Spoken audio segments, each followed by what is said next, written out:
azob qilsam.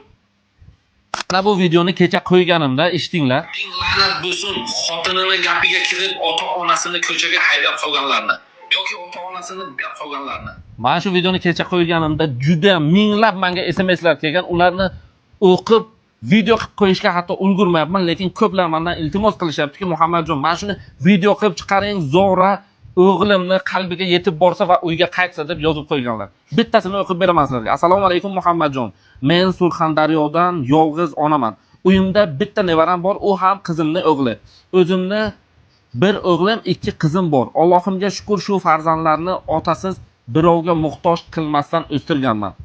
Meni tashlab qaynota qaynonasini uyiga xotinini gapiga kirib tashab ketdi. Hattoki telefon ham qilib so'ramaydi. Uylarimni buzib tashab ketdi. 4 yil bo'ldi Rossiyaga qaytgani yo'q. Hattoki xotini nevaralarimni telefondan ham ko'rsatmaydi. Iltimos sizdan o'g'limni mehribon do'stlari ko'rib qo'ysin, qanaqa inson bilan do'st bo'lib yurganini deb.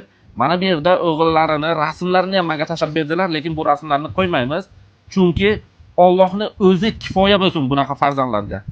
Mana shu farzand otasiz qolganda mana shu ona birovni boshqa bir erkak o'g'limga qattiq qaramasin, qattiq gapirmasin deb o'zini hayotini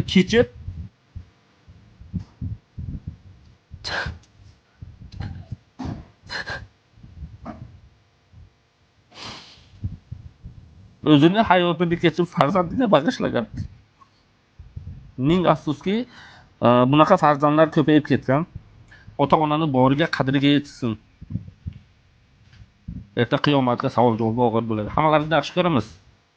Sizlar bilan Muhammadjon Realtor.